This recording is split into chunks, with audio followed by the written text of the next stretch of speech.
good, everybody? It's your boy Everson. Today we're talking about VPNs, more specifically how they impact your service when you're on a carrier. So think about T-Mobile, Verizon, or even their prepaid counterparts like Mint Mobile and Invisible by Verizon or US Mobile or something like that. So we're going to talk about that today because there is a lot of impact. And FYI, I have been on, NordVPN, which is what I'm going to be talking about today. I have some others that I've used, so I'll provide some context as well. But full transparency, I am an affiliate with NordVPN. There is a link to them in the comment section and in the pinned comment. If you are considering checking out Nord, definitely click on that link. It'll help the channel out and it costs you nothing. But let's go ahead and get into it. So I do have 3 pros and I have 3 cons, and I have a couple FYIs that people really need to know about when it comes to utilizing a VPN service. If you have a VPN service that you've used, like NordVPN allows you to have 6 or 7 different devices connected to them. I do use them on my home internet, on my laptop and things like that. And when you're using it on Wi-Fi, right, it acts a little bit differently than it does with a mobile carrier, right? There's a different protocol on how we get service. One's a fiber optic cable that runs under your home, and then with the cell phone service, you're literally connecting wirelessly through the modem on your phone. Basically can be like a cell phone tower that is 1 to 3 miles away. There's a big difference in how they act. So if you have used it on their home Wi-Fi, the experience won't be the same when it comes to your cell phone service. So what is a VPN? VPN stands for Virtual Private Network, and it's a service that creates a secure connection between your device and the internet connection by encrypting the data and hiding your IP address. So it basically masks activity in the sites that you're going on. So talking about the first pro, and this is the biggest one for me, it is that it bypasses any internet provider throttling that they put in place.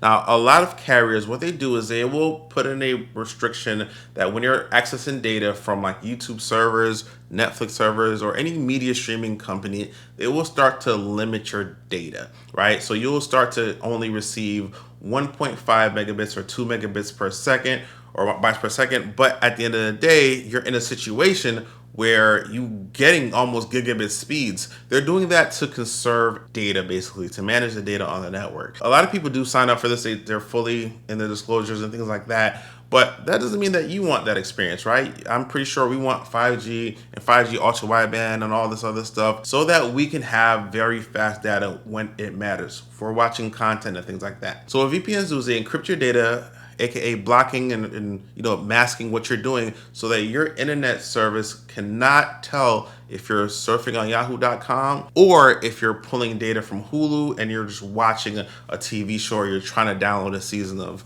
your favorite show and things like that. So for demonstration purposes, I have ran a fast.com test, which is essentially pulling data from Netflix's servers, and it tells you how fast the throttling does go. And also I've done it with the VPN on, and it shows how you're able to access more data when you're not on a carrier service, but you're actually encrypting it and they don't know what you're doing. It allows so much more data to come through. So the second pro is that you can change your location. It doesn't have to even be to another country. You can access it from a different state. For instance, in my case, Texas passed legislation that we can't access certain sites or, while we're in the state of Texas. So I've literally changed my location to Atlanta to get on that site. But this does allow you to change your location to different countries and things like that, so you can get access to different things like Canadian Netflix or, some kind of different shows that have content locks, right? So sometimes you can't see certain shows in certain areas. But with this, you can change your country to like Canada, and you can see what is on Netflix in Canada. So it's pretty cool that you can do that. And the third pro is that it does offer anonymity when you're out in public and you're using like a public Wi-Fi. It's a bit more secure, right? It encrypts the data so people can't see you typing in passwords and things like that. You can feel a little bit more safe when you're on like a Starbucks Wi-Fi or a coffee shop, public internet Wi-Fi and things like that. There are a lot of bad actors out there, and you definitely want to keep your situation safe. This is probably the best reason to have a VPN when you're on public Wi-Fi, but it's something that I don't think a lot of people are as concerned about, but it does offer that benefit or that protection for you. So now we're moving into the real world cons. Now, number one is that it can trigger a lot of like additional verification if you try to go on certain websites. So if you try to go on like a banking site or something like that, and the banking website, their website hosting company has certain features, and they can tell where you are accessing the internet from. And if you're coming through a known VPN tunnel, there are some times that, well, bad guys do use VPNs to do bad things, so they will require you to do some extra verification to see if you're the actual individual that's trying to access your bank account. So there are certain times where I will be trying to access something that I normally can access, but then they're asking me to do either a CAPTCHA or do some actual additional verification, things of that nature. So just be wary that it can trigger you to have to do additional verification on certain things where you're used to just walking through the door when it comes to terms of like accessing the internet. So another con is that it can limit the ceiling of speed that you can get, or the fastest speed that you can get. And when you're on a mobile carrier, it can do that pretty significantly, right? So while it does open up a lot more speed for streaming sites and things like that, you are sacrificing, since you're going through another secure network or a server to be able to get to access to the internet, it sometimes can slow your speed down. And I'll give an example. Like sometimes I will upload huge files for videos, and when I want to download those again, I will actually turn off my VPN because it limits the amount of it limits how fast I can get that from my Google Drive or online cloud storage account. So I do use it judicially, but it can lower your potential for max sustained speed.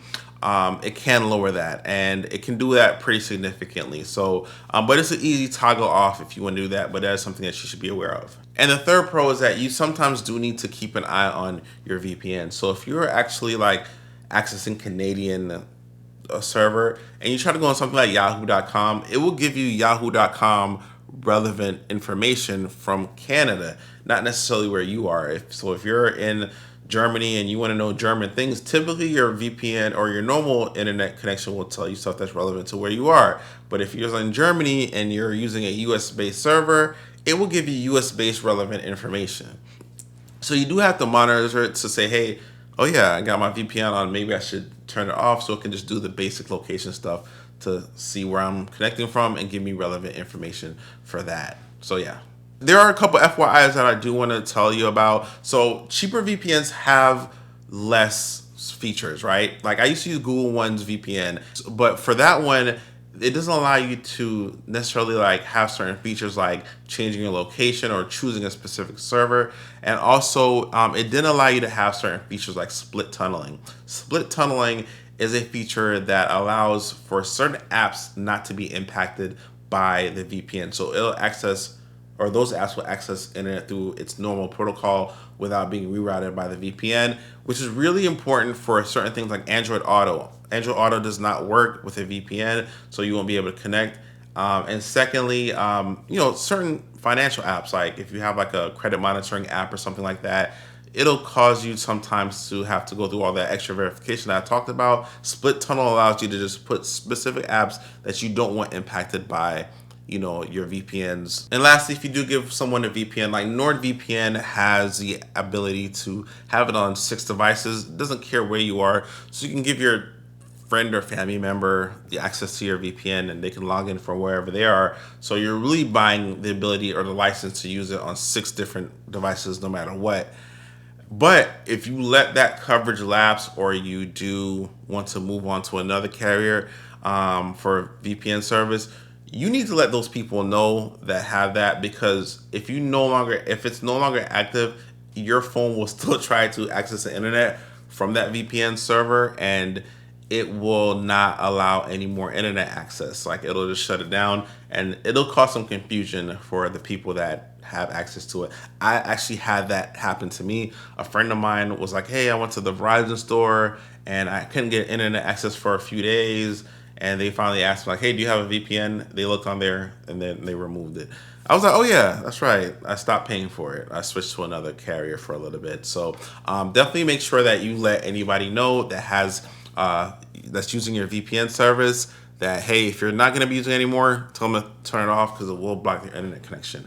And then, guys, let me know in the comments section if you guys do use a VPN or if you guys are looking for that. I know a lot of carriers are starting to now throttle all of their services down to standard resolution. I like to get up to that 4K, so let me know. And just a reminder, there is a link in the description for NordVPN. I use them. They give you up to 6 devices under one account. It gives a lot more features and a lot of control. I personally like them in the speed. So if you do want to check them out, just a reminder, click the link in the description. It'll take you right there. But until next time, I'm Everton, and I do videos Everton's way. Peace.